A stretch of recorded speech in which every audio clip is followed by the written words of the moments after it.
है। नवम अध्याय का जो नाम है वो है राज विद्या राजगुह्य योग। 3 वेद के बारे में बताया गया है नवम अध्याय में। कहते हैं भगवान श्री कृष्ण अर्जुन से, ऋग्वेद सामवेद यजुर्वेद भी मैं ही हूं। यानी भगवान खुद को, अपनी महत्ता को, ईश्वर की महत्ता को बताने के लिए बता रहे हैं। जिस वेद को सनातन धर्म में इतनी महत्ता दी जाती है, जिसको कि भगवान से उद्भूत माना जाता है, वो खुद ऋग्वेद यजुर्वेद सामवेद मैं ही हूं। उसके बाद जो बहुत इंपॉर्टेंट है, योग क्षेम की चर्चा, कि योग क्षेम क्या होता है। 9वें अध्याय के 22वें श्लोक में भगवान श्री कृष्ण कहते हैं, जो अनन्य भक्त मेरा चिंतन करते हुए मेरी भली भांति उपासना करते हैं, निरंतर लगे हुए उन भक्तों का योगक्षेम मैं वहन करता हूं। अब योगक्षेम ऐसा क्या है जो भगवान वहन करते हैं, ये मन में सवाल आ सकता है। तो योगक्षेम को समझते हैं। योगक्षेम का अर्थ होता है अप्राप्त की प्राप्ति, और जो प्राप्त है उसकी रक्षा। यानी जिसकी आपको जरूरत है उसकी पूर्ति करना भगवान का काम है, और जो आपको पहले से प्राप्त है उसकी रक्षा करना भी भगवान का काम है। भगवान का काम किनके लिए है ये? तो कहते हैं जो मेरा अनन्य भक्त है, जो हमेशा मेरी ही उपासना करता है, जो मेरा ही चिंतन करता है, सारी इंद्रियों को समेट करके अपने हृदय में मुझे ही वसाए रखता है। योगक्षेम की चर्चा कठोपनिषद में भी आई हुई है, जहां श्रेय मार्ग और प्रेय मार्ग की चर्चा है। अब 10वें अध्याय में पहुंचते हैं। 10वां अध्याय है हमारा विभूति योग। इसमें भगवान की विभूति बताई गई है, महत्ता बताने के लिए कहा गया। जो भी इंपॉर्टेंट चीजें हैं उससे भगवान की तुलना की गई है। तो भगवान श्री कृष्ण कहते हैं, अदिति के पुत्रों में विष्णु हूं मैं, प्रकाशमान वस्तुओं में किरणों वाला सूर्य हूं मैं, मरुतों का तेज हूं मैं, नक्षत्रों का अधिपति चंद्रमा हूं मैं, वेदों में सामवेद हूं मैं, देवताओं में इंद्र हूं मैं, इंद्रियों में मन हूं, प्राणियों की चेतना हूं मैं, रुद्रों में शंकर हूं, यक्ष राक्षसों में कुबेर हूं, पर्वतों में सुमेरु पर्वत हूं, पुरोहितों में बृहस्पति मैं ही हूं, सेनापतियों में कार्तिकेय मैं ही हूं, जलाशयों में समुद्र मैं ही हूं, महर्षियों में भृगु, शब्दों में अक्षर, स्थिर रहने वालों में हिमालय हूं मैं, वृक्षों में पीपल हूं मैं, देवर्षियों में नारद हूं मैं, गंधर्वों में चित्ररथ हूं मैं, सिद्धों में कपिल हूं मैं, घोड़ों में उच्च श्रवा हूं मैं, हाथियों में ऐरावत हूं मैं, आयुधों में वज्र हूं मैं, धेनुओं में कामधेनु हूं मैं, संतान उत्पत्ति हेतु कामदेव मैं ही हूं, सर्पों में वासुकी हूं मैं, नागों में शेष नाग हूं, 12 महीनों में मार्गशीर्ष वाला महीना मैं ही हूं, 6 ऋतुओं में वसंत ऋतु मैं ही हूं। इस तरह मेरी दिव्य विभूतियां अनंत हैं। ये तो कुछ नाम दिए गए हैं। भगवान कहते हैं इस तरह से जो मेरी दिव्य विभूतियां हैं वो अनंत हैं। अब यहाँ कुछ क्वेश्चन देख लेते हैं। जैसे इस तरह से क्वेश्चन आ सकता है, भगवत गीता के अनुसार भगवान वेदों में कौन से वेद हैं? तो सामवेद है। अगर वेदों में अगर 3 की चर्चा हो तब तो तीनों वेद भगवान ने कहा है कि मैं ही हूँ। ऋग्वेद भी मैं ही हूँ, सामवेद भी मैं ही हूँ, यजुर्वेद भी मैं ही हूँ। लेकिन अगर तीनों में से एक कोई और इंपॉर्टेंस देना हो तो सामवेद है। उसके बाद भगवान कहते हैं कि ऋतुओं में कौन सा ऋतु है वो? अगर ये क्वेश्चन आ जाए तो हेमंत, शिशिर, वसंत और वर्षा। तो वसंत ऋतु कहते हैं कि मैं हूं। भगवान खुद को हाथियों में कौन से हाथी बताते हैं? तो ऐरावत हाथी कहते हैं, जो भगवान इंद्र के की सवारी है ऐरावत हाथी, तो कहते हैं हाथियों में ऐरावत। अब अगर आ जाए भगवान ने खुद को देवताओं में क्या बताया है, कहते देवताओं में इंद्र मैं ही हूं। अब अगर क्वेश्चन दूसरे तरह से आ जाए, भगवान के विभूतियों की चर्चा भगवद गीता के किस अध्याय में की गई है, तो 10वें अध्याय में विभूतियों की चर्चा की गई है। उसके बाद आगे बढ़ते हैं 11वां अध्याय। 10वां और 11वां देखिए, 10वां तो विभूति की चर्चा हो गई, पूरा विभूति भगवान ने अपना बता दिया। 11वां अध्याय है जिसमें विराट स्वरूप के दर्शन अर्जुन को करा रहे हैं भगवान। अर्जुन ने भगवान के विराट स्वरूप को देखने की इच्छा जाहिर की थी, जिसके बाद भगवान ने अर्जुन को दिव्य दृष्टि दी कि लो दिव्य दृष्टि, ऐसे सिंपल ये साधारण आंखों से नहीं देख सकते, ये दिव्य दृष्टि तुम्हें दे रहा हूं और इस दिव्य दृष्टि से तुम मेरे विराट स्वरूप को देखो। फिर क्या हुआ वो देखिए। कहते हैं जब अर्जुन को दिव्य दृष्टि दी तो अर्जुन ने क्या क्या देखा, ये संजय बता रहे हैं धृतराष्ट्र को। कह रहे आकाश में 1000 सूर्यों के समान तेज वाला वह रूप दिखा, सब ओर से मुख और सब ओर से नेत्र, कोई ऐसी जगह नहीं थी जहां मुख ना हो, जहां नेत्र ना हो। हाथों में दिव्य अनेक आयुध थे, एक से एक जो है शस्त्र अस्त्र थे भगवान के हाथ में। और क्या था, कहते सभी ऋषि सभी देवता, ब्रह्मा जी शंकर जी, दिव्य सर्प, अनेक हाथ पेट मुख नेत्र दिख रहे थे। यानी जितना कुछ था इस संसार में सब कुछ एक भगवान में ही दिख रहे थे। ना कहीं उसका शुरुआत पता चल रहा था उस विराट स्वरूप का कि इसकी शुरुआत कहाँ से हो रही है, ना उसका अंत पता चल रहा था कि ये खत्म कहाँ पे होगा इस स्वरूप का, क्योंकि कोई चीज ऐसी नहीं थी जो वहां ना दिख रहा हो। उसके बाद अर्जुन जब परेशान होने लगे, किस बात से परेशान हुए, अर्जुन ने पहले प्रशंसा की। अर्जुन कहते हैं कि देवताओं के समूह आप में प्रविष्ट हो रहे हैं। अर्जुन जो देख रहे हैं वो बता रहे हैं, कई तो भयभीत हैं, सिद्धों के समुदाय आपकी स्तुति कर रहे हैं।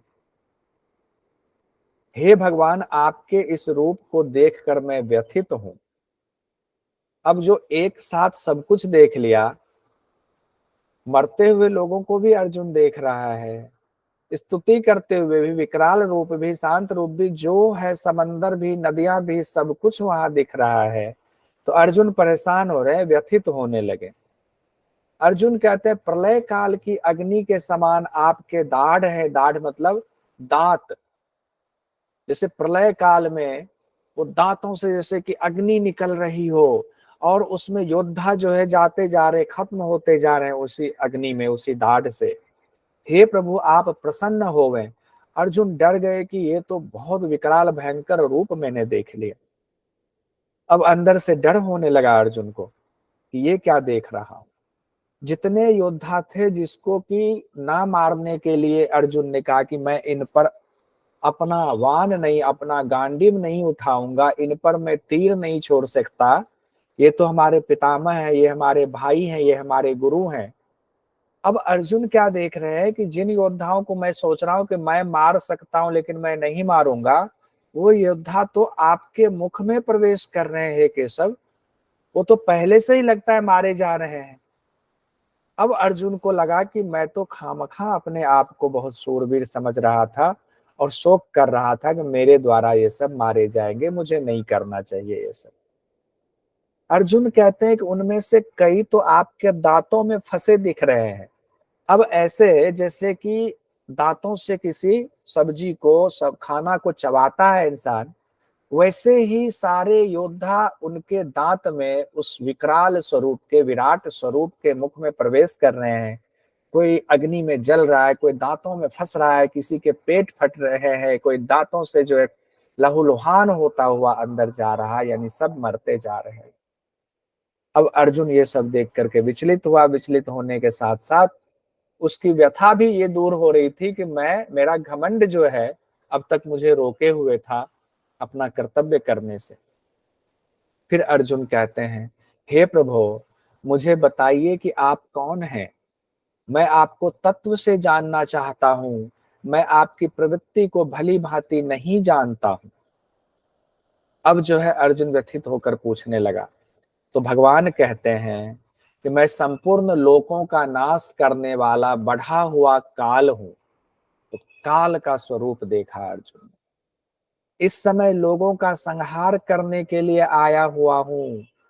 तुम्हारे प्रतिपक्ष में जो योद्धा खड़े हैं वे सब तुम्हारे बिना भी मारे जाएंगे। इसीलिए तुम बस निमित्त मात्र बनो। हे अर्जुन, तुम ये मत सोचो कि तुम नहीं मारोगे इनको तो ये बच जाएंगे। तुम नहीं मारोगे तो भी ये मारे जाएंगे। बस तुम निमित्त मात्र बन जाओ। ये सब मेरे द्वारा पहले से ही मारे हुए हैं। तुम निमित्त बनकर शत्रुओं को जीत कर धन धान्य से संपन्न राज्य को भोगो, क्योंकि तुम उस लायक हो, तुम्हारा कर्म ऐसा है। इसके बाद अर्जुन ने देव रूप के दर्शन की इच्छा जाहिर की। अर्जुन जब डरा हुआ था तो अर्जुन ने कहा, हे प्रभु, आप अपने इस रूप को समेट लीजिए। मैं भयभीत हो रहा हूं। आप हमें अपने देव रूप के दर्शन कराइए। कौन से देव रूप के? तो अर्जुन ने कहा, जो आपका चतुर्भुज रूप है, जिसमें जिसको देख करके शांति मिलती है, मुझे उस चतुर्भुज रूप के दर्शन कराइए। अर्जुन व्यथित होकर के ये बात कहते हैं। उसके बाद क्या होता है? तो भगवान फिर तत्काल ही अपना स्वरूप छोटा कर लेते हैं और चतुर्भुज रूप में अर्जुन के सामने उपस्थित हो जाते हैं। 12वां अध्याय में आते हैं। 11वां अध्याय यहाँ तक इंपॉर्टेंट था, वो हम लोगों ने देख लिया। अगर एग्जाम में आ जाए कि भगवान के विराट स्वरूप की चर्चा किस अध्याय में की गई है गीता के, तो 11वें अध्याय में की गई है।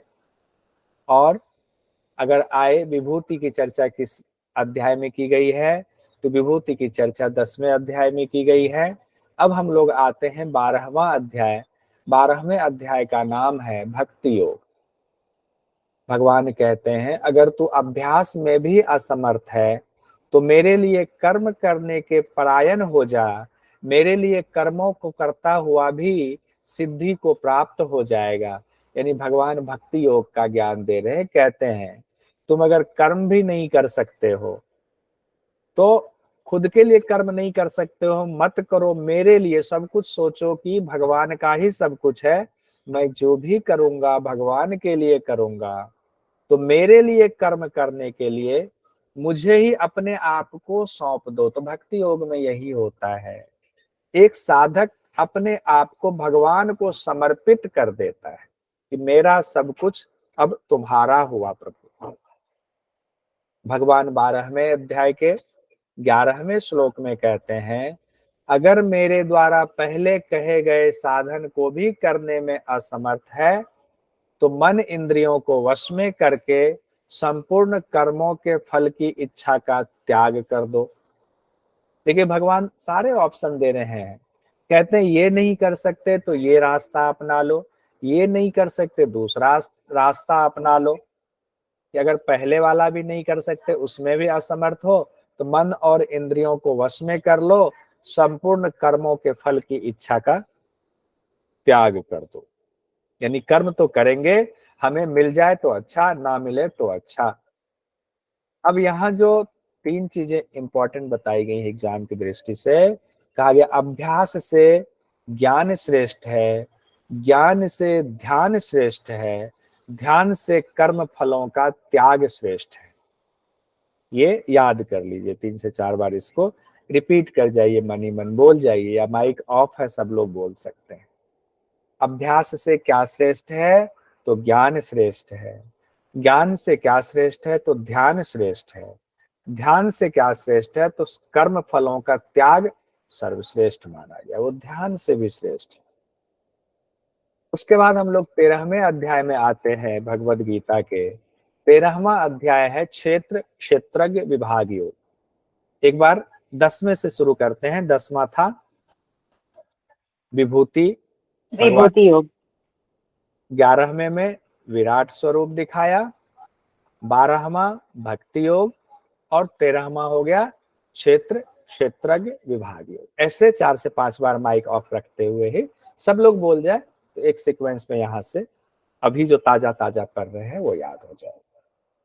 उसके बाद आते हैं क्षेत्र और क्षेत्रज्ञ पर। इससे संबंधित क्वेश्चन पूछा जाता है, एग्जाम में दे दिया जाता है कि इसमें से क्षेत्र कौन सा है गीता के मुताबिक, या इनमें से निम्न में से कौन सा क्षेत्रज्ञ है ये बता दीजिए।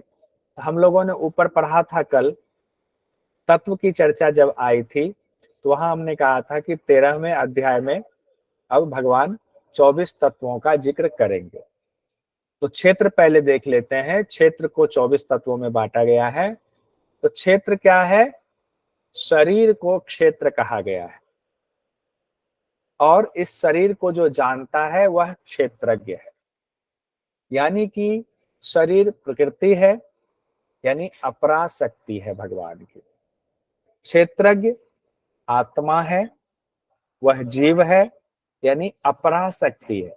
कल जब हम लोग परा और अपरा शक्ति पढ़ रहे थे तो उस दौरान ही ये बात आई थी कि 24 तत्वों की चर्चा 13वें अध्याय में भगवान ने की है।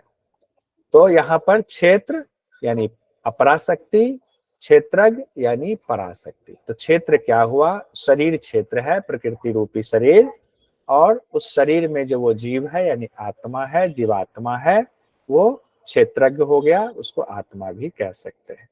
उसके बाद जो 24 तत्व की बात आई है उसको देख लेते हैं कि 24 तत्व कौन कौन से हैं।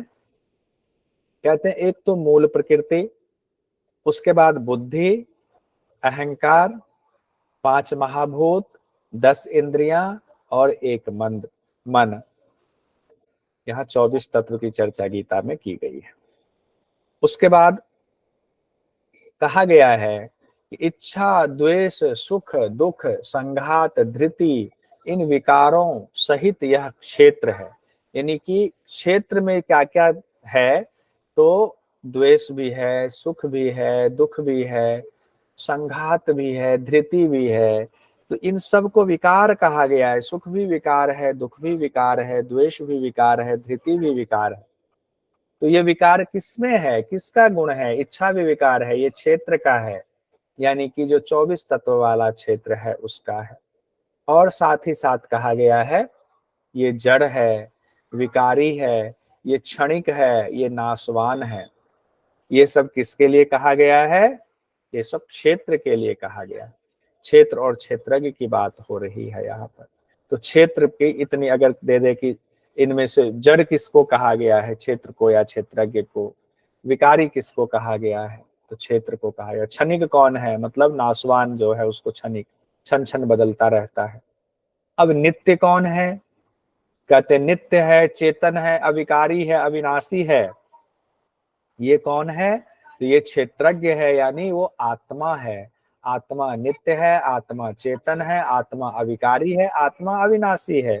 तो इस तरह से जड़ और चेतन को भी यहाँ पर भगवत गीता में समझा दिया गया है।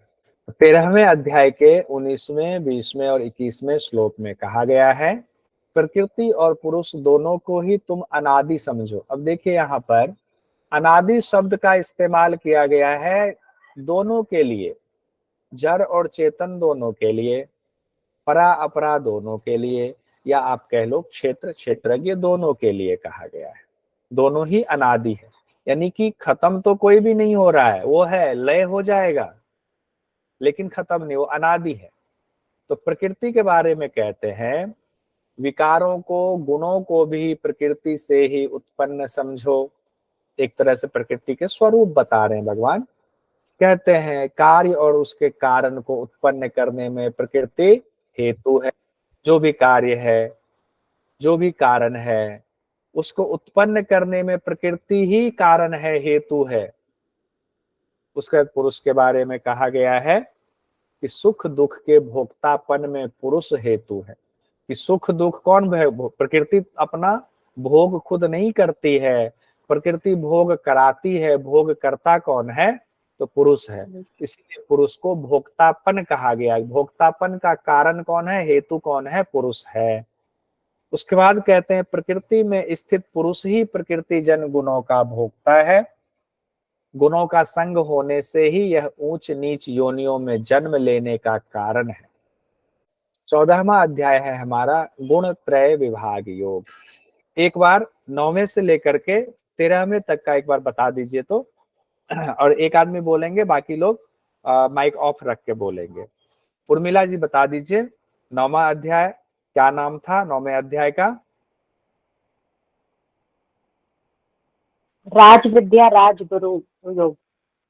राज विद्या राज गुह्य योग, ठीक है। उसके बाद 10वें विभूति का क्या योग। नाम था? विभूति योग। विभूति योग, विभूति योग, विश्व रूप दर्शन योग एंड भक्ति योग एंड विश्व 13 क्षेत्र विभाग योग, गुणत्रय विभाग योग 14। बहुत बहुत बढ़िया, इतना तो याद हो गया। आप देखिए एक एक करके 3-4 लोगों से पूछ लेते हैं तो याद हो, क्योंकि ये बड़ा इंपॉर्टेंट है। रजनीश जी एक बार बता दीजिए 9वें से लेकर के।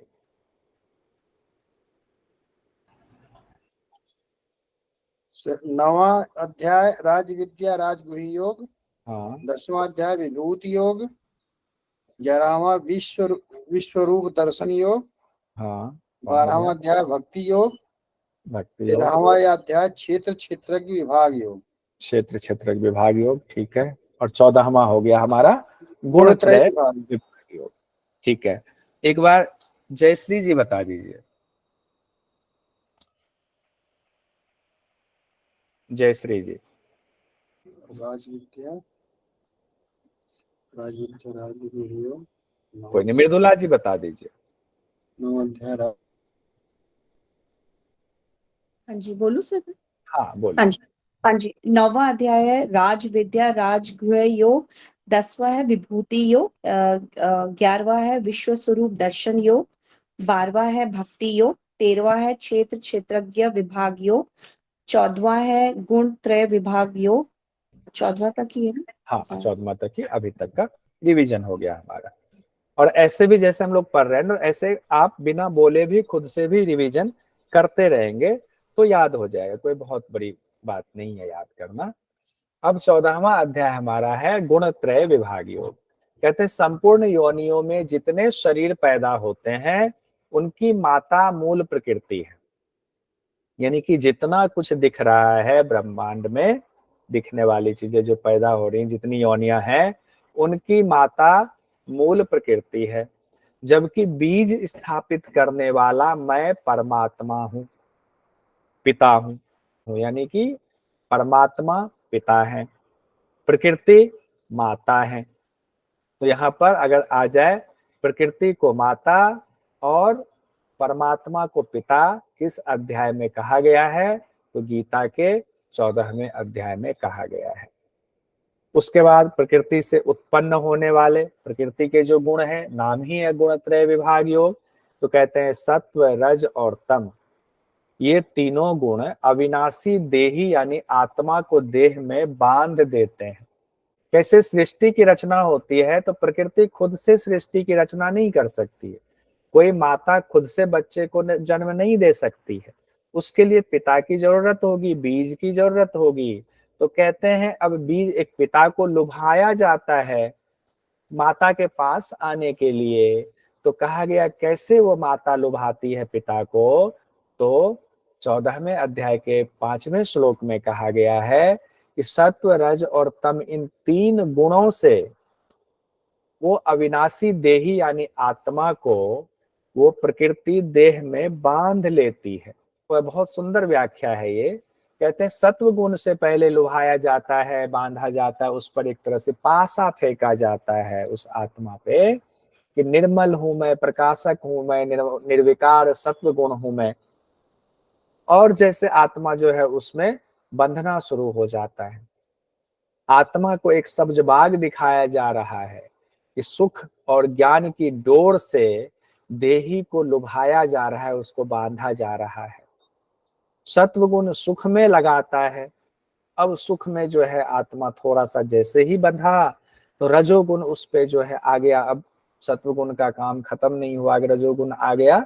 रजोगुण कैसे बांधता है, तो तृष्णा और आसक्ति को पैदा करने वाला रजोगुण राग स्वरूप है, वह कर्मों की आसक्ति से देह को बांधता है।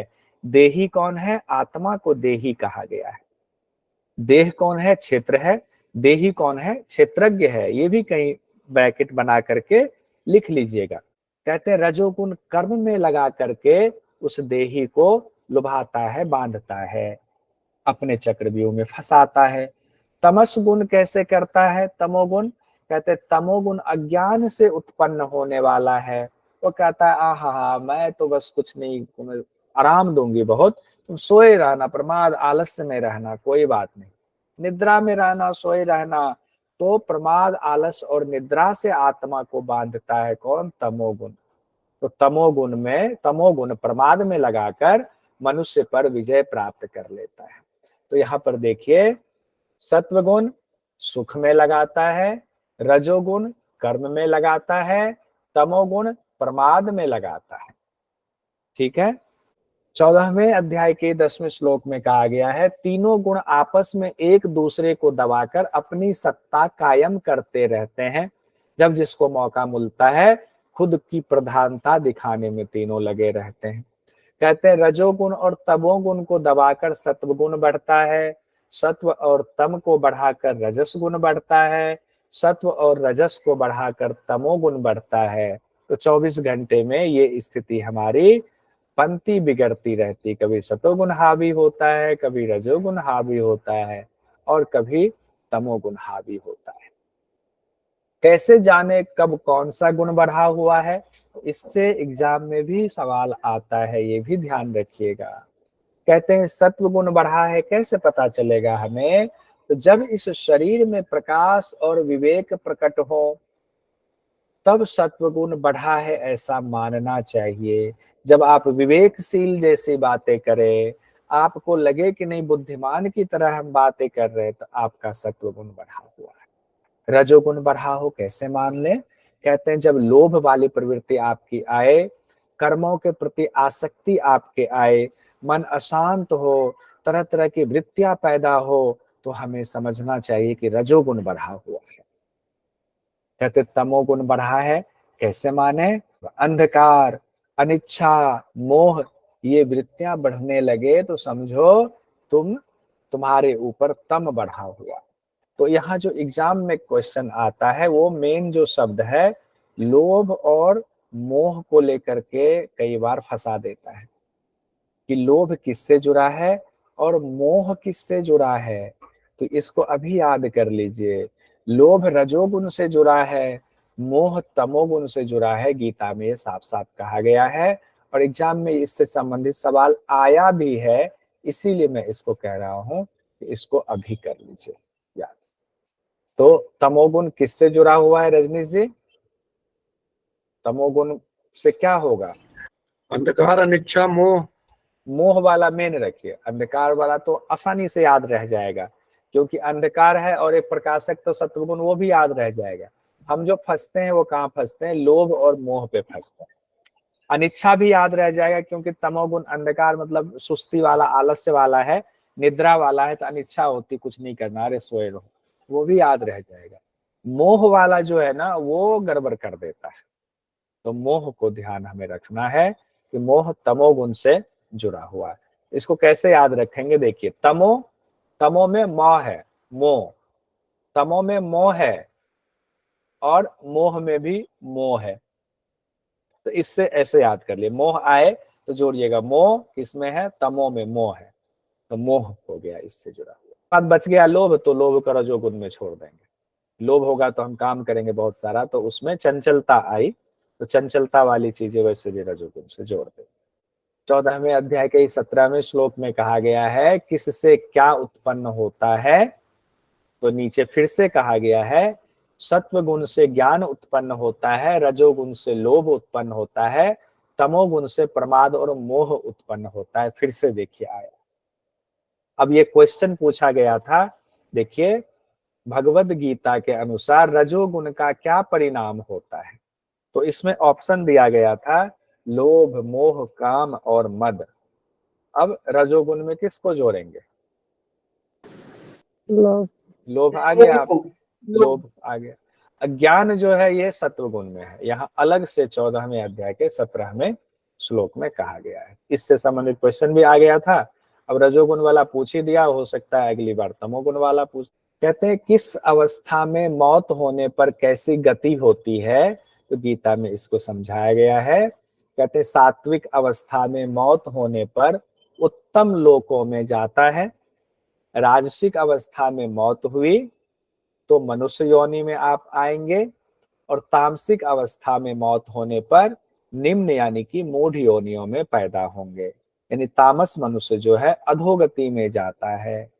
कहते हैं सत्व गुण में स्थित मनुष्य ऊर्ध्व लोकों में जाता है, और रजोगुण में स्थित मनुष्य मृत्युलोक में जाते हैं, और तमस वाला अधोलोक में अधोलोक यानी कि निम्न लोक में जाते हैं। ये ध्यान रखिए। उसके बाद 14वें अध्याय में ही कहा गया है, अर्जुन ने पूछा था कि गुणातीत होने का तरीका बताए भगवान से। तो कहते हैं जो मनुष्य अव्यभिचारी होकर भक्ति योग के द्वारा मेरा सेवन करता है, वह इन 3 गुणों को अतिक्रमण करके ब्रह्म प्राप्ति का पात्र बन जाता है। अब ब्रह्म प्राप्ति का पात्र बन जाता है कैसे? तो जो अव्यभिचारी होकर, मतलब जो व्यभिचार को छोड़ देता है, यानी गलत कर्मों को, दुष्कृत कर्मों को छोड़ देता है और भक्ति योग को अपनाता है और मेरा सेवन करता है। कोई बात नहीं सुब्रा जी, वह तीनों गुणों को अतिक्रमण कर जाता है, उस पर तीनों गुणों का कोई प्रभाव ही नहीं पड़ता है। जब तीनों गुणों का प्रभाव नहीं पड़ा तब तो आप ऐसे ही मुक्त हो गए और फिर ब्रह्म प्राप्ति का पात्र बन गए, क्योंकि तीनों गुणों ने ही मिलकर के उस आत्मा को घेरा हुआ है। उसके बाद आगे बढ़ते हैं, 14वें से लेकर 16वें श्लोक तक में कहा गया है कि किस अवस्था के कर्म का क्या फल होता है। तो सात्विक अवस्था में किए गए कर्म का फल निर्मल होता है, राजस अवस्था में किए गए कर्म का फल दुखद होता है, तामस कर्म का फल अज्ञान वाला होता है। ये भी इंपॉर्टेंट है, इसको भी ध्यान रखेंगे। क्या हो गया? तो निर्मल शब्द एक आया, दुखद शब्द दूसरा आया, अज्ञान शब्द तीसरा आया। ठीक है, तो अगर आ जाए कि गीता के अनुसार सात्विक अवस्था में किए गए कर्म का फल क्या होगा, तो निर्मल होगा। यानी जब हम सात्विक अवस्था में कोई कर्म करते हैं सात्विकता से ओतप्रोत होकर के, फल निर्मल ही होगा। और राजस अवस्था में आकर के जब हम कर्म करेंगे तो फल दुख देने वाला होगा। तामस अवस्था में करेंगे तो अज्ञान वाला उसका फल होगा। तो कहते हैं सत्व गुण से प्रकट होता है विवेक, मोह, अंधकार, आलस्य। तो क्या होगा? विवेक। सत्व गुण देही को देह से कैसे बांधता है? आलस्य से, सुख से, ज्ञान से, कर्मों की आसक्ति से, मोह और आलस्य से। तो सत्व गुण कैसे बांधता है? सुख और ज्ञान से। सुख और ज्ञान से। ये क्वेश्चन आ सकता है, जब एक बार रिपीट कर लेंगे हम लोग तो दिक्कत नहीं। अब हम लोग 15वें अध्याय में आते हैं। 15वां अध्याय का नाम है पुरुषोत्तम योग। 15वें अध्याय में पीपल के उल्टे वृक्ष से इस संसार की तुलना की गई है और उस वृक्ष का नाम दिया गया है अश्वत्थ वृक्ष। ये उपनिषद में भी कई बार आया हुआ है अश्वत्थ वृक्ष का नाम, यानी पीपल के उल्टे वृक्ष का नाम आया हुआ है। यानी कि ये जो संसार है वो पीपल के उल्टे वृक्ष की तरह है। जड़ जो है ऊपर है, परमात्मा है, और उसके बाद नीचे जितनी टहनियां हैं सब में हम उलझे हुए हैं, यही संसार है। और संसार में जब इन टहनियों से सबसे अपना वैराग्य करते हुए जड़ में जाएंगे तो हम परमात्मा के पास पहुंच जाएंगे। 15वें अध्याय में कहा गया है ऊपर की ओर जड़ यानी मूल वाला और नीचे की ओर शाखा वाले संसार रूप अश्वत्थ वृक्ष है। वेद इस वृक्ष के पत्ते हैं, यानी कि जो वृक्ष के पत्ते हैं कौन है? वेद है। जो इस बात को जानता है वो संपूर्ण वेदों को जानने वाला होता है। उस वृक्ष के गुण सत, रज और तम है। विषय उनकी शाखाएं हैं जो नीचे, बीच में और ऊपर सब जगह फैली हुई है, चारों दिशाओं में फैली हुई है उनकी शाखाएं। तो शाखाएं क्या हुई? विषय। विषय कितना है, कितने विषयों में हम लगे रहते हैं। मन हमेशा विषयों में ही घूमता रहता है तो असंख्य है, चारों तरफ फैला हुआ है। कहते मनुष्य लोक में कर्मों के अनुसार बांधने वाले विषय नीचे ऊपर सब जगह भरा पड़ा है, व्याप्त है। उसके बाद कहते हैं जिसका ना आदि है ना अंत है, उस अश्वत्थ वृक्ष को दृढ़ शस्त्र के द्वारा काटकर उस परम पद की खोज करनी चाहिए, जहां से लौटकर इस वृक्ष रूपी संसार में फिर वो कभी नहीं आता है। कौन? जिसको परम पद की प्राप्ति हो जाती है। तो अश्वत्थ वृक्ष की चर्चा कौन से अध्याय में है? तो गीता के 15वें अध्याय में अश्वत्थ वृक्ष की चर्चा है।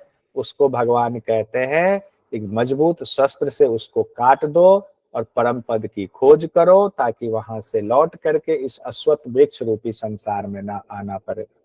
अब सवाल है परम पद किसे प्राप्त होता है? तो जो मान मोह से रहित हो गया है, जिन्होंने आसक्ति से होने वाले दोषों को पूरी तरह जीत लिया है, जो नित्य निरंतर भगवान में ही लगे रहते हैं, जो संपूर्ण कामनाओं इच्छाओं से रहित हो गया हुआ है, जो सुख दुख के फेर में अब नहीं फंसता है, वो परम पद को प्राप्त करता है।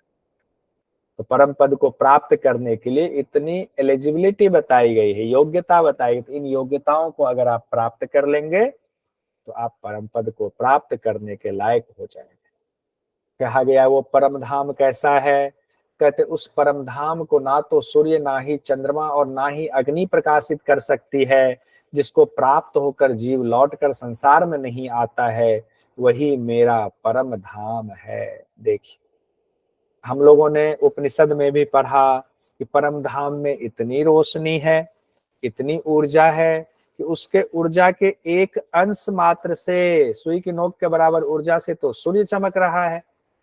जब सूर्य ऊर्जा उसकी सुई की नोक के बराबर ऊर्जा से चमक रहा है, तो उनके सामने तो फिर कोई भी चीज प्रकाशित हो ही नहीं सकता है। जैसे दिन में आप टॉर्च जलाए तो टॉर्च पता ही नहीं चलेगा, टॉर्च आप जला रहे, लगेगा कहाँ कुछ जल रहा है, बस ऐसा सा, उसकी रोशनी पता ही नहीं चलेगी। तो भगवान कहते हैं इस तरह से मेरा परम धाम है। कहा गया आगे मृत्यु होने पर आत्मा का क्या होता है? अर्जुन पूछ रहे हैं तो भगवान कहते हैं जीवात्मा जब शरीर का त्याग करता है, तब मन सहित इंद्रियों को ग्रहण करके जो नया शरीर मिलता है उसमें चला जाता है। तो जो नया शरीर यानी कि सूक्ष्म शरीर के साथ उस स्थूल शरीर में जाता है। तो सूक्ष्म शरीर में क्या क्या यहाँ कहा गया? मन सहित इंद्रियों को लेकर के जीवात्मा इन सब को समेट करके, यानी जीवात्मा अभी घिरा हुआ है, इससे मुक्त नहीं हुआ है। वो कहाँ जा रहा है? जो नया शरीर मिल रहा है उसमें प्रवेश कर रहा है। अब यहीं पर 15वें अध्याय में ही वैश्वानर अग्नि की चर्चा की गई है। भगवान कहते हैं मैं वैश्वानर अग्नि हूँ, जो प्राण अपान से युक्त हूँ और मनुष्य के शरीर में रहकर 4 प्रकार से अन्न को पचाता हूँ। ये ध्यान रखिए, 4 प्रकार से अन्न को पचाने की बात कर रहे हैं भगवान, कि मैं शरीर में रहकर 4 प्रकार के अन्न को पचाता हूँ। तो 4 प्रकार के कौन से अन्न हैं? तो भोज्य अन्न, जो दांतों से चबाने वाले अन्न है, उसको भी मैं वैश्वानर अग्नि रूप में पचाता हूँ। जो पेय है, यानी कि दूध वाला जो लिक्विड मान लीजिए, चोष्य है जो चूस कर हम जिसको खाते हैं, लेह्य है जो ना पेय है ना चोष्य है, वो थोड़ा सा गुदा वाला हिस्सा हम मान लेते हैं, इसे शहद वाला हिस्सा है, उसको लेह्य टाइप में मान लिया गया है। तो इस तरह से भोज्य, पेय, चोष्य और लेह्य, इस 4 तरह की जो भोज्य है उसको मैं वैश्वानर अग्नि के रूप में प्राण अपान से मैं युक्त हूं और इनको पचाता हूं। 15वें अध्याय के 15वें श्लोक में भगवान कहते हैं वेदों का कर्ता मैं ही हूं, यानी वेदों का निर्माण मेरे द्वारा ही हुआ है। 16वें अध्याय का नाम है दैवासुर संपद विभाग योग। 2 से 3 बार रिपीट कर जाइए। 16वां अध्याय दैवासुर संपद विभाग योग। 16वां अध्याय दैवासुर संपद विभाग योग। मनुष्य को 2 श्रेणी में यहाँ पर बांटा गया है, जैसा कि नाम से ही है, दैवासुर यानी देव और असुर। तो इसमें दैवी प्रकृति और आसुरी प्रकृति दोनों को मिलाकर के दैवासुर संपद विभाग योग कहा गया। तो कहते हैं दैवी प्रकृति क्या हुई, आसुरी प्रकृति क्या हुई। तो भगवान कहते हैं दैवी संपदा से संपन्न किनको माना जाएगा। कहते दैवी संपदा मुक्ति के लिए है, भय का उसमें अभाव रहता है, अंतःकरण शुद्ध रहता है, योग में उनकी दृढ़ स्थिति रहती है, वो सात्विक दान करता है, वो इंद्रियों का दमन करता है, इंद्रियों को कंट्रोल में करता है, कर्तव्य पालन के लिए कष्ट भी सहता है, शरीर मन वाणी से वो सरल होता है, अहिंसा में विश्वास करता है, सत्य बोलने वाला होता है, क्रोध ना करने वाला होता है, संसार की कामना का त्याग करने वाला होता है, अंतःकरण में राग द्वेष का ना उठना, चुगली ना करना, दया का भाव रखना सबके प्रति, चपलता का अभाव रहता है, तेज है, क्षमाशील है, धैर्यवान है, शरीर की शुद्धि रखता है, वैर भाव का उसमें अभाव होता है, मान को ना चाहने वाला होता है। ये दैवी संपदा को प्राप्त मनुष्य के लक्षण है। तो जितनी अच्छी अच्छी बातें हैं सब दैवी संपदा वालों में पाई जाती हैं। तो फिर आसुरी संपदा वाला कैसा होता है। कहते आसुरी संपदा से जो संपन्न होता है, कहते आसुरी संपदा जो चीजें हैं वो बंधन में बांधने वाली है, मुक्ति वाली नहीं। तो क्या क्या चीज है। दंभ करना, घमंड करना, अभिमान करना, क्रोध करना, कठोर बना रहना, अविवेकी रहना, ये आसुरी संपदा के लक्षण है। कहता है कहाँ प्रवृत्त होना चाहिए, कहाँ निवृत्त होना चाहिए, इस बात का ज्ञान ही नहीं होता है। कहाँ बोलना चाहिए, कहाँ नहीं बोलना चाहिए, बहुत सारे लोगों को आप देखते हो। कहाँ अच्छा चीज करना चाहिए, कहाँ नहीं करना चाहिए, पता ही नहीं होता है। ना बाह्य शुद्धि होती है उसमें, ना वो श्रेष्ठ आचरण करने वाला होता है, ना सत्य बोलने वाला होता है। वो जरूरी नहीं कि हम लोग योग पढ़ रहे हैं तो हमारे अंदर ये चीजें नहीं है। योग पढ़ लेने से सिर्फ नहीं होगा, आचरण में योग उतारना चाहिए। कहते हैं ऐसे लोग कहते हैं कि संसार सिर्फ स्त्री पुरुष के संयोग से पैदा हुआ है, ये काम वासना को सृष्टि का कारण मानते हैं। अगर ये एग्जाम में दे दें कि संसार को स्त्री पुरुष के संयोग से यानी सिर्फ काम वासना को ही सृष्टि का कारण किसने माना है, तो ये आसुरी संपदा वालों ने माना है। तुच्छ बुद्धि वाले, उग्र कर्म करने वाले संसार के शत्रु हैं। सामर्थ्य का इस्तेमाल जगत के नाश के लिए करते, जगत के उत्थान के लिए कभी नहीं करते। वो अपवित्र व्रत धारण करने वाले होते हैं, मोह की वजह से दुराग्रह रखने वाले होते हैं। अच्छा बताइए मोह किसका परिणाम है 17 स्तंभ में। तमोगुण का। वाह, मोह मोह तो तमो, ठीक है, जितनी बार आएगा उतनी बार रिपीट कर लेंगे, याद हो जाएगा। संग्रह और भोग में ही लगे रहते हैं, अपार चिंताओं से घिरे रहने वाले होते हैं। कितना अपार चिंता है। अन्याय पूर्वक धन कमाने वाला, 2 नंबर की कमाई करने वाला होता है, सरकार को टैक्स नहीं भरेंगे। खुद को ईश्वर तुल्य समझ लेना और अपने शत्रुओं को मारने की चेष्टा में लगे रहना, खुद को बलवान समझने वाला, हम हमेशा धनवान हैं, दूसरे को निकृष्ट समझने वाला, हमारे समान दूसरा कौन है, ऐसी प्रवृत्ति रखने वाला, ये आसुरी संपदा वाले हैं। ये असुर की प्रवृत्ति वाले जो लोग हैं उनके ऊपर ऐसा स्वभाव हावी होता है। ऐसे स्वभाव वाले बार बार आसुरी योनियों में ही जन्म लेते रहते हैं। अब आगे त्रिविध नरक के द्वार की चर्चा की गई है। तो त्रिविध अगर आ जाए, नरक का द्वार कौन सा त्रिविध, कौन सी 3 चीजें हैं। काम, क्रोध और लोभ। काम, क्रोध और लोभ, ध्यान रखें। इनको नरक के दरवाजे कहे गए हैं, इन तीनों को। इससे जीवात्मा का पतन होता है, इसीलिए इन तीनों का त्याग कर देना चाहिए। किसका, काम, क्रोध, लोभ। उंगलियों पर गिन के 5 से 6 बार रिपीट कर जाइए, बोल जाइए। काम, क्रोध, लोभ त्रिविध नरक के द्वार है, नरक के दरवाजे है। अगर आपको क्रोध आ गया तो सोचे कि नरक का दरवाजा हमने एक तो खोल दिया, खट से उसको बंद कीजिए, यानी क्रोध को छोड़ दीजिए। काम जाग गया तो काम की भी अपनी एक सीमा है। सीमा से ज्यादा हुआ तो सोचिए कि नरक का दरवाजा खुल गया। लोभ होने लगा, सोचिए नरक का दरवाजा खुल गया। अब हम आते हैं 17वें अध्याय में।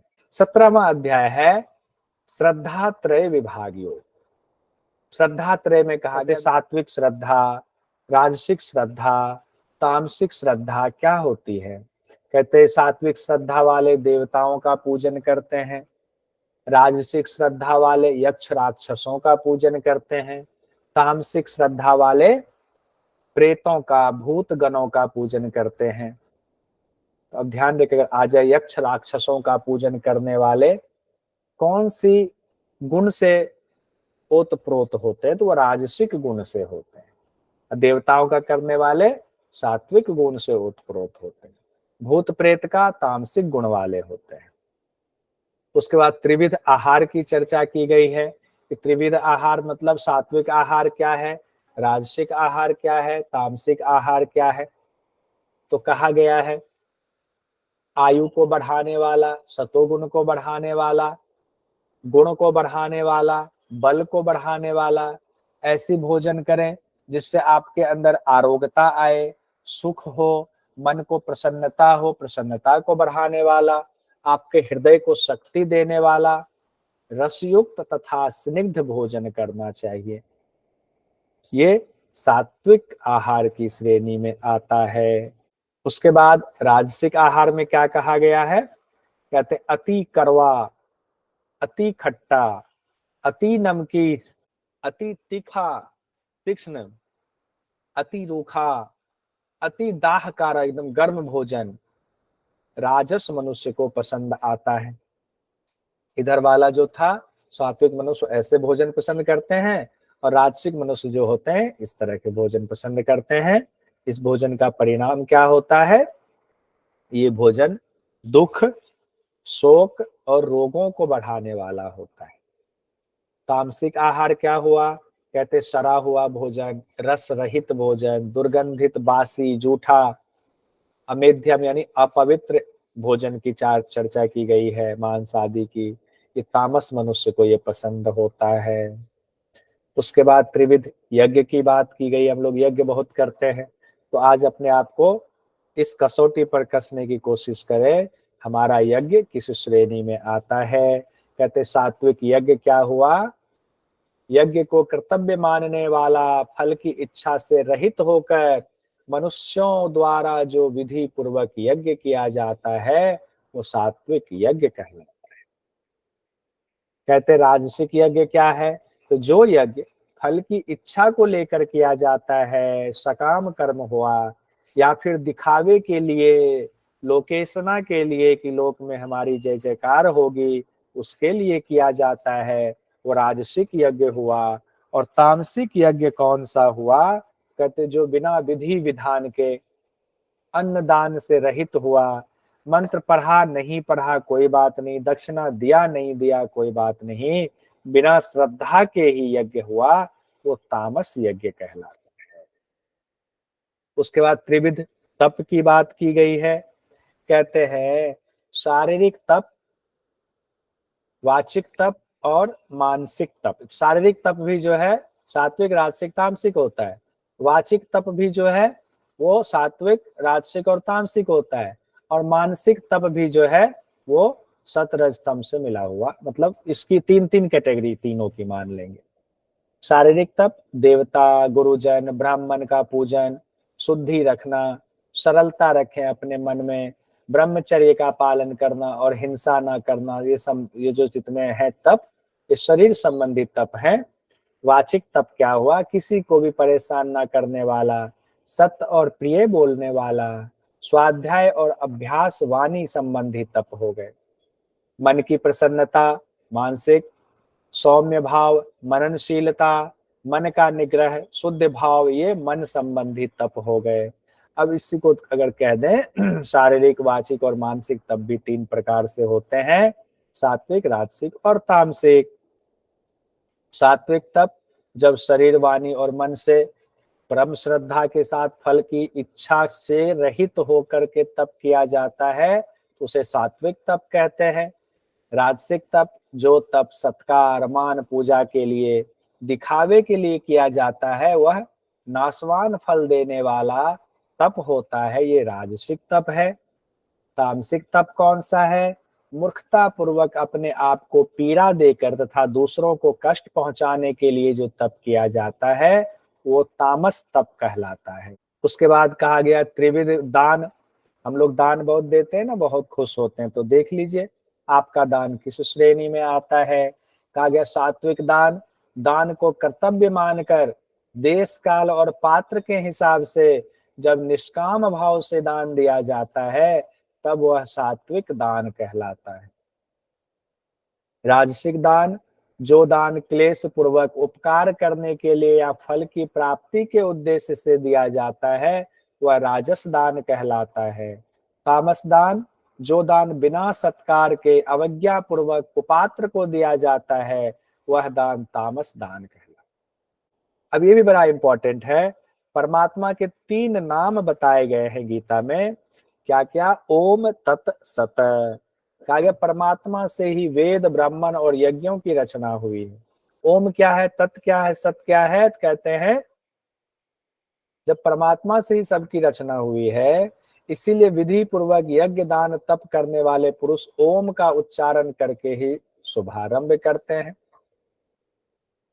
तत् का अर्थ है हे परमात्मा ये सब कुछ आपका ही है, ऐसा सोचकर ये सारे कार्य किए जाते हैं, यानी कि तेरा तुझको अर्पण। उसके बाद कहा गया है सत, परमात्मा के प्रति श्रेष्ठ भाव दिखाने के लिए सत शब्द का उच्चारण किया जाता है। इसीलिए प्रशंसनीय कर्म के साथ सत शब्द जोड़ा जाता है। सत्कर्म कहते हैं ना, सत्कर्म करता है तो सत जोड़ा जाता है। परमात्मा के निमित्त किया गया कर्म सत्य कहलाता है। बड़ा सत शब्द जिसमें भी जोड़ दिया उसको माना जाता है बड़ा दिव्य शब्द हो गया। असत हो गया अश्रद्धा से किया हुआ हवन, दिया हुआ दान, तप आदि जो कुछ भी किया जाए वह असत होता है, उसका फल सत नहीं होता है। 18वें अध्याय में आते हैं। 18वें अध्याय का नाम है मोक्ष संन्यास योग। 18वां अध्याय तो आसानी से याद रहेगा, हमें अब मोक्ष मिलने वाला है, तो मोक्ष संन्यास योग ऐसे याद रखें। इस अध्याय में पहले त्याग और फिर संन्यास की चर्चा है। भगवान कहते हैं यज्ञ दान और तप रूप कर्मों का त्याग नहीं करना चाहिए। ये तीनों कर्म करिए। कौन से तीनों कर्म? यज्ञ दान और तप रूप कर्म को करिए, लेकिन फलों की इच्छा का त्याग करके करिए, यह मेरा उत्तम मत है। भगवान कहते हैं लेकिन हम लोग मानते नहीं हैं, हम लोग सकाम कर्म ही करते हैं। त्याग 3 प्रकार का बताया गया है, तामस त्याग, राजस त्याग और सात्विक त्याग। कहते हैं नियत कर्म का त्याग करना उचित नहीं है, मोह पूर्वक उसका त्याग करना तामस त्याग है। जो आपके नियत कर्म है उसका त्याग नहीं करेंगे, जिम्मेदारी को निभाएंगे।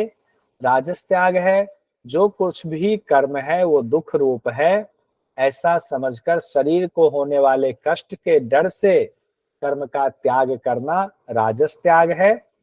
ऐसा त्याग करके भी त्याग के फल को नहीं पाया जा सकता है। सात्विक त्याग, ये सिर्फ मेरा कर्तव्य है ऐसा समझकर आसक्ति और फल की इच्छा का त्याग करके जब कर्म किया जाता है तो वह सात्विक कर्म कहलाता है। मेरा कर्तव्य है, मेरा इसमें कोई आसक्ति नहीं, हमें कोई इससे लोभ नहीं है, ये कर्म जब आप करते हो सोचे कि आप सात्विक कर्म कर रहे हैं। उसके बाद कहा गया है जो अकुशल कर्म से द्वेष नहीं करता, कुशल कर्म के प्रति आसक्त नहीं होता, जो खराब कर्म देख रहा है उससे द्वेष भी नहीं करना है, और जो बहुत अच्छा कर्म है कुशल कर्म के प्रति आसक्ति भी नहीं रखनी है, वह बुद्धिमान है और अपने स्वरूप में स्थित है। भगवान कहते हैं जितने देहधारी हैं उनके लिए संपूर्ण कर्मों का त्याग तो संभव है ही नहीं। देहधारी है तो पलके भी झपकाएगा, भोजन भी करेगा, जितने क्रियाकर्म शरीर के हैं सबको करना ही पड़ेगा। कहते हैं वो कर्मों का त्याग संभव नहीं है, इसीलिए त्यागी वो है जो कर्म फल का त्याग करता है, आसक्ति से रहित होकर के कर्म करता है वही उचित है, वही करना चाहिए। उसके बाद 3 प्रकार के फल की चर्चा की गई है। यहाँ कहा गया ना, इसलिए त्यागी वो है जो कर्म फल का त्याग करता है। 3 प्रकार के फल की चर्चा है, इष्ट, अनिष्ट और मिश्रित। कहते जो कर्म फल का त्याग नहीं करता है, मरने के बाद उनके कर्मों का ये 3 प्रकार का फल प्राप्त होता है। अब आसक्ति वाले कर्म करेंगे तो 3 तरह का फल होगा, एक इष्ट, एक अनिष्ट, एक मिश्रित होगा, जो हम लोग झेलते हैं। हम लोगों के लिए कभी कोई जो है फल मिलता लगता है बहुत अच्छा, खुश हो जाते हैं। कभी हमारे साथ अनिष्ट होता है तो दुखी हो जाते हैं। कभी सुख दुख मिला हुआ जो है हमें फल मिलता है। ये सब हमारे कर्मों का ही है। उसके बाद कहा गया है सर्व कर्म सिद्धि के 5 कारण बताए गए हैं। तो अगर एग्जाम में आ जाए सर्व कर्म सिद्धि के कितने कारण बताए गए हैं, तो 5 कारण बताए गए। एग्जाम में पूछा गया था ये सवाल। कौन कौन से हैं? अधिष्ठान, कर्ता, करण, चेष्टा और दैव। कहते हैं अधिष्ठान हो गया शरीर, कर्ता अविवेकी पुरुष हो गया। उसके बाद करण में 13 करण बताए गए हैं, 5 ज्ञानेंद्रियां, 5 कर्मेंद्रियां और 3 अंतःकरण। चेष्टा, सभी 13 करण अपनी चेष्टा करते रहते हैं। और दैव हो गया कर्म संस्कार। तो सर्व कर्म सिद्धि के 5 कारण। एग्जाम में देखिए क्या सवाल आया था। भगवद गीता के अनुसार सर्व कर्म सिद्धि के कितने कारणों का उल्लेख भगवद गीता में? तो ऑप्शन दिया गया था 8, 6, 5 और 3। तो सही आंसर है 5 सर्व कर्म सिद्धि के। उसके बाद त्रिविध ज्ञान की चर्चा है, सात्विक ज्ञान, राजसिक ज्ञान, तामसिक ज्ञान। कहते हैं जो सभी प्राणियों में एक अविनाशी भाव यानी आत्मा को देखना ही सात्विक ज्ञान है। जो सभी प्राणियों में अलग अलग अनेक भावों को देखता है वो ज्ञान राजस ज्ञान है। जो एक शरीर में आसक्त रहता है, आत्मज्ञान से रहित रहता है, वह तुच्छ है, वह तामस ज्ञान है। उसके बाद त्रिविध कर्म की चर्चा की गई है। कहते हैं सात्विक कर्म, राजसिक कर्म और तामसिक कर्म। तो जो कर्म अभिमान से रहित हो, फलेच्छा से रहित हो, बिना राग द्वेष के हो, वह सात्विक कर्म है। और राजसिक कर्म, जो कर्म भोगों की इच्छा से, अहंकार भाव से परिश्रम पूर्वक किया जाता है, वह राजस कर्म है। जो कार्य मोह पूर्वक किया जाता है वह तामस कार्य है। उसके बाद जब एक बार 17 स्तंभ का हम स्वरूप समझ जाते हैं ना, तो ये सब समझना हमारे लिए बहुत आसान हो जाता है। उसके बाद कर्ता की बात की गई है, सात्विक, राजसिक और तामसिक कर्ता जो राग रहित हो, अभिमान ना करता हो, धैर्य पूर्वक सिद्धि असिद्धि में निर्विकार हो, वह कर्ता सात्विक है। जो राग करता है, कर्म फल की इच्छा करता है, लोभी है, हिंसात्मक स्वभाव वाला है, हर्ष और शोक से युक्त है, वह राजस कहा गया है। तामसिक हुआ ऐंठ अकड़ वाला, जिद्दी, उपकारी का भी अपकार करने वाला, आलसी, विषादी हो, वह तामसिक कर्ता कहलाता है। इसी में ही त्रिविध बुद्धि की बात आई है, सात्विक बुद्धि, राजसिक बुद्धि, तामसिक बुद्धि। जो बुद्धि प्रवृत्ति निवृत्ति को जानती है, जो कर्तव्य अकर्तव्य को जानती है, भय अभय को जानती है, बंधन मोक्ष को जानती है, वो सात्विक बुद्धि है। और जो जिसके द्वारा धर्म अधर्म को, कर्तव्य अकर्तव्य को भी ठीक तरह से नहीं जानता है, वह बुद्धि राजसिक बुद्धि हुए। तामसिक बुद्धि क्या हुई? जो अधर्म को धर्म मान लेता है, सभी चीजों को उल्टा मान लेता है, वह तामसिक बुद्धि वाला होता है। अब धृति की बात की गई है, 3 धृति भी बताया गया है, सात्विक धृति, राजसिक धृति, तामसिक धृति। कहते हैं अपनी मान्यता, सिद्धांत, लक्ष्य, भाव, क्रिया, वृत्ति, विचार आदि को दृढ़ अटल रखने की शक्ति का नाम धृति है। पहले धृति की व्याख्या, फिर धृति के 3 गुण के हिसाब से बताया गया है। समता से युक्त होकर अव्यभिचारिणी धृति के द्वारा जब मनुष्य मन, प्राण और इंद्रियों की क्रियाओं को धारण करता है, तब वह सात्विक धृति वाला कहलाता है। राजसिक धृति, फल की इच्छा रखने वाला मनुष्य जब अपनी धृति के द्वारा धर्म, काम और धन को आसक्ति पूर्वक धारण करता है, तब वह राजसिक धृति हुआ। तामसिक धृति, जब दुष्ट बुद्धि वाला अपनी जिस धृति के द्वारा निद्रा, भय, चिंता, दुख और घमंड को भी नहीं छोड़ता, वह तामसिक धृति वाला होता है। उसके बाद सुख के 3 प्रकार बताए गए हैं, सात्विक, राजसिक और तामसिक सुख। कहते हैं जो सुख शुरुआत में विष की तरह और परिणाम में अमृत की तरह होता है, वह सात्विक होता है। जैसे आपने आज नीम का शरबत पी लिया, करेला का पी लिया, शुरुआत में कड़वा लगा लेकिन शरीर को फायदा पहुंचाने वाला एक उदाहरण है ये सिंपल सा। राजसिक में कहा गया है जो आरंभ में अमृत की तरह लगता है लेकिन परिणाम में विष की तरह होता है, वह राजसिक सुख है। रसगुल्ला खाया, हाँ बड़ा आनंद आया, पता चला डायबिटीज हो गया, परिणाम विष वाला हो गया। तामसिक सुख आलस्य, प्रमाद से उत्पन्न होने वाला वो सुख, शुरू में भी और उसका परिणाम भी, दोनों स्थिति में सिर्फ मोहित करने वाला होता है, वह तामस सुख होता है। भगवान कहते हैं पृथ्वी हो, स्वर्ग हो, चाहे मनुष्य हो या देवता हो, हर वस्तु में जो प्रकृति से उत्पन्न हुआ है वह तीनों गुणों से युक्त है। यानी कि हम सब कुछ, हर एक चीज तीनों गुणों से युक्त है। अब ब्रह्म प्राप्ति का पात्र कौन है? तो भगवान कहते हैं जो सात्विक बुद्धि से युक्त होकर के वैराग्य भाव से एकांत में रहता है, नियमित भोजन जो ऊपर बताया गया है, ना अधिक ना कम करने वाला है, इंद्रियों को वश में करके रखता है, शब्द आदि विषयों का त्याग करता है, राग द्वेष को छोड़कर लगातार ध्यान योग के द्वारा अहंकार, बल, दर्प, काम, क्रोध और परिग्रह से रहित रहता है, और फिर ममता रहित होकर के शांत रहता है, वह ब्रह्म प्राप्ति का पात्र हो जाता है। ऐसा साधक मुझे तत्वों से जानकर मुझ में ही प्रविष्ट हो जाता है।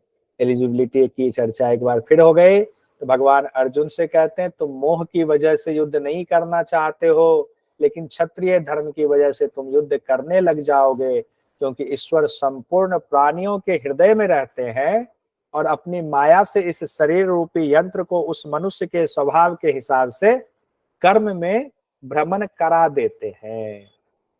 गीता का ये गूढ़ ज्ञान किसे नहीं देना चाहिए? अंतिम पड़ाव पर हम लोग पहुंच गए हैं। कहते हैं जो अतपस्वी है, जो अभक्त है, जो सुनना नहीं चाहता गीता ज्ञान, जो मुझ में दोष दृष्टि रखता है, उसको गीता का ज्ञान नहीं देना चाहिए, उसको ये योग का ज्ञान नहीं देना चाहिए। किसको गीता का ज्ञान देना चाहिए? तो कहते हैं मुझ में पराभक्ति करके जो इस गूढ़ संवाद को मेरे भक्तों को कहेगा वह मुझे ही प्राप्त होगा। कहते उसके जैसा मेरा प्रिय कार्य करने वाला कोई और नहीं होगा। जो इसका अध्ययन करेगा उसके द्वारा मैं ज्ञान यज्ञ से पूजित होऊंगा, यानी ज्ञान यज्ञ हो रहा है, और व्यवहार में उतार दिए तो कर्म योग हो गया। श्रद्धावान और दोष दृष्टि से रहित जो मनुष्य इसे सुन भी लेगा वह भी शरीर छूटने पर पुण्य कार्यों के शुभ लोकों को प्राप्त हो जाएगा। फिर अर्जुन ने कहा कि मेरा सारा संदेह हे केशव मिट गया है, अब मैं आपकी आज्ञा का पालन करूंगा। और फिर अर्जुन युद्ध के लिए तैयार हो जाते हैं। भगवद गीता का यहाँ पर समापन हुआ।